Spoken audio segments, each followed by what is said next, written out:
Hello guys, तो आज हम बात करने वाले हैं एडवर्टाइजमेंट के बारे में। ये हमारा दूसरा टाइप है, ठीक है। दो टाइप मैंने पहले कंप्लीट करवा दिया आपको एडवर्टाइजमेंट का, जो कि बोर्ड के लिए इंपॉर्टेंट था।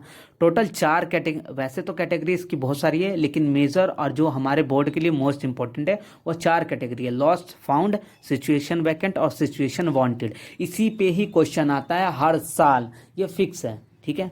तो आपको ज़्यादा सोचने की ज़रूरत नहीं है। तो मैं आपको आज टाइप टू करवा रहा हूँ, कहने का मतलब कि मैंने वन और टू दोनों ही करवा दिए। लॉस्ट और फाउंड का मैंने एडवर्टाइजमेंट करवा दिया।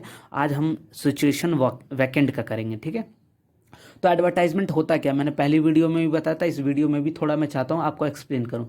तो एडवर्टाइजमेंट का मतलब ही होता है प्रचार करना, ठीक है। मान के चलिए आपकी कोई चीज़ खो गई है, ठीक है, आप उसे पाना चाहते हैं क्योंकि वो मोस्ट इंपॉर्टेंट था आपके लिए, ठीक है। जैसे आपका सर्टिफिकेट किसी मार्केट प्लेस में खो गया हो, ठीक है, आप उसे पाना चाहते हैं, तो आप एक एडवर्टाइजमेंट लिख के पब्लिश करवा देंगे किसी न्यूज़पेपर में कि भाई मेरा ये सामान था, वो खो गया, अगर किसी को मिले तो प्लीज़ मुझे इस एड्रेस पे पहुंचा दे या फिर मुझे कांटेक्ट करें, ठीक है।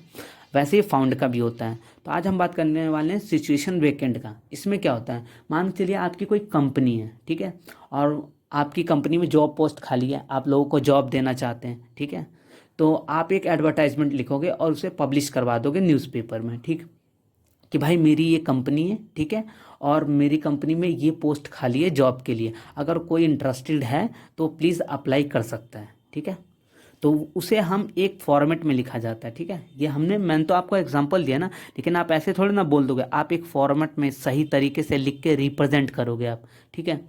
तो उसी के मार्क्स भी मिलेंगे आपको पेपर में, ये नहीं कि आपको अलग से मार्क्स मिलेगा, उसी के मार्क्स भी मिलेंगे आपको पेपर में, ठीक है। और ये फॉर्मेट आपके लिए बहुत इंपॉर्टेंट है, ठीक। तो पहले एक क्वेश्चन पढ़ते हैं, उसके बाद समझ आएगा हमें। बोला you are the general manager of Ram and CO, ठीक है, सीओ भी है आप, Malviya Nagar, new Delhi. You need a receptionist for your company. Write out a suitable advertisement for publication in a newspaper, ठीक है। यानी कि आपकी कंपनी में रिसेप्शनिस्ट की जॉब खाली है, आप चाहते हो कि कोई रिसेप्शनिस्ट आए भाई, ठीक है। उसके लिए आप एक एडवर्टाइजमेंट लिख रहे हो किसी भी न्यूज़पेपर में, यहाँ नाम नहीं दिया गया है आपको। अगर क्वेश्चन पेपर में अगर कोई न्यूज़पेपर का नाम दे रखा हो तो आप वही न्यूज़पेपर ऐड करेंगे, ठीक है। वरना अगर नहीं दिया हो तो आप अपनी मर्जी से कोई सा भी लिख सकते हो, ठीक है। तो चलिए बात कर लेते हैं हम सिचुएशन वैकेंट की, देखते हैं क्या है, ठीक है। तो कैसे आप लिखोगे, उसका फॉर्मेट क्या है बोर्ड में लिखने का। और आजकल एमसीक्यू चल रहे हैं, क्योंकि कोविड की वजह से स्कूल बंद थे, तो गवर्नमेंट पॉलिसी के जरिए आजकल सिचुएशन वैकेंट तो लिखना नहीं होगा, हमें एमसीक्यू लिखना होगा। तो अगर आपको फॉर्मेट प्रॉपर पता है, क्लियरिटी है आपको फॉर्मेट के बारे में, तो आप एमसीक्यू का कोई सा भी क्वेश्चन छोड़ोगे नहीं, ये मेरा वादा है आपसे, ठीक है। तो सिचुएशन वैकेंट सबसे पहले आप ऊपर हेडलाइन टाइटल लिखोगे, वो भी कैपिटल लेटर में, ये बात ध्यान रखना। क्वेश्चन में पूछ सकता है, आप बताइए हेडलाइन स्मॉल लेटर में लिखा जाता है, कैपिटल लेटर में लिखा जाता है, इंग्लिश में लिखा जाता है, कैसे लिखा जाता है। तो आप सिंपल सा, आपको पता है फॉर्मेट की कैपिटल लेटर में लिखा जाता है, तो आप ऑप्शन टिक करोगे सीधा, कैपिटल लेटर में होता है। ऐसे ही एमसीक्यू बनते हैं। तो अगर आपको फॉर्मेट पता है ना, फॉर्मेट, तो आप कोई भी क्वेश्चन छोड़ोगे नहीं, मेरी गारंटी है, ठीक है। तो पढ़ लेते हैं आप।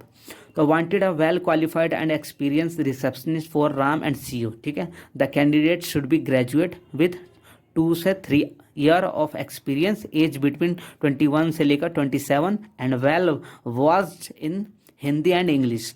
Attractive salary, apply with complete resume and 2 passport size photograph to the general manager Ram and co, Malviya Nagar, new Delhi. और कॉन्टैक्ट नंबर भी दे रखा है मैं, ठीक है। तो सिचुएशन ब्रैकेट में इसमें क्या बोला है, वांटेड का मतलब क्या है, हम चाहते हैं भाई, हम एक वेल क्वालिफाइड बंदा चाहते हैं रिसेप्शन के लिए।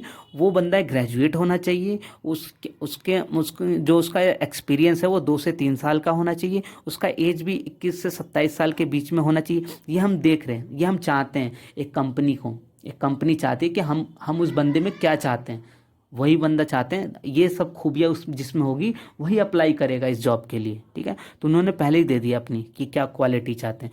वेल वर्स्ड का मतलब होता है उसके पास कितना नॉलेज है, ठीक है, कितने अच्छी तरीके से वो हिंदी और इंग्लिश समझा सकता है किसी बंदे को। किसी से बोलते हैं ना परफेक्शन, तो वही बात है, वो कितना परफेक्ट है हिंदी और इंग्लिश में, ठीक है। बोला अट्रैक्टिव सैलरी भी मिल सकती है उसका रिज्यूम कंप्लीट होने के बाद, ठीक है। और रिज्यूम कंप्लीट, उसके बाद इंटरव्यू में उसे पासपोर्ट साइज फोटोग्राफ चाहिए होगा जनरल मैनेजर, ठीक है, राम के थ्रू। और इस एड्रेस पे आके उसे अपना रिज्यूम देना होगा, ठीक। ये एड्रेस इसीलिए दिया जाता है। तो यहाँ देखो, ज़्यादा ये एडवर्टाइजमेंट की यही खासियत है कि ज़्यादा ग्रामर की जरूरत नहीं होती है, ठीक है। पॉइंट टू पॉइंट बातें बतानी होती है, क्योंकि यहाँ पे एक एक एक्सेप्शन है गाइज कि ये कह लो कि एक बाउंडेशन होती है कि आप 50 वर्ड से ज़्यादा में लिख नहीं सकते एडवर्टाइजमेंट को, ठीक है। ये कंपलसरी होता है कि आप उससे कम ही लिखोगे। तो जाहिर सी बात, हम प्रॉपर ग्रामर में लिखेंगे तो ये तो बहुत बड़ा हो जाएगा एडवर्टाइजमेंट, और न्यूज़पेपर में इतनी जगह तो होती नहीं है कि सिर्फ आपका ही पब्लिश कर देंगे। इसीलिए कम से कम वर्डों में और अपनी ज़्यादा से ज़्यादा चीज़ें आप उसमें इंक्लूड कर सको, ठीक है। तो इसीलिए इसमें आपको ध्यान रखना है, ज़्यादा ग्रामर की जरूरत नहीं है, कम पॉइंट टू पॉइंट बातें करनी होती है। और तीसरी बात, आपको बॉक्स ज़रूर बनना है। अगर आप बॉक्स नहीं बनाओगे तो आपके मार्क्स कट जाएंगे, ठीक है। मैं फिर से आपको एक बार मैं फिर से चाहता हूँ कि आप एक्सप्लेन कर लो। मैं नहीं चाहता कि आप बार बार कहीं और वीडियो देखो जाके, जो चीज़ एक बार में देखो वो कंप्लीट हो, ठीक है।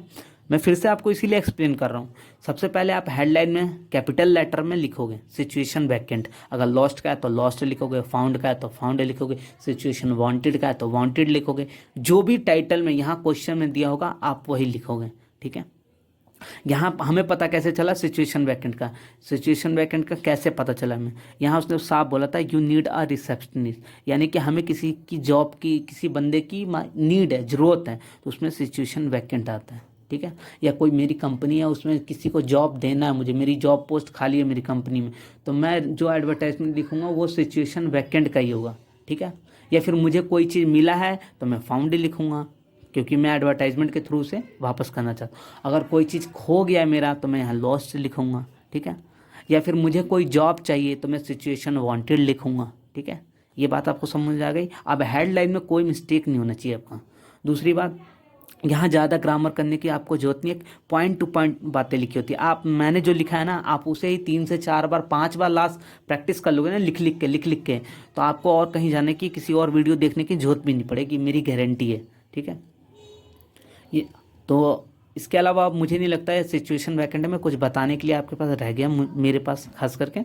तो आई होप गाइज, अगर वीडियो अच्छी लगी हो तो प्लीज़ लाइक ज़रूर करें, ठीक है।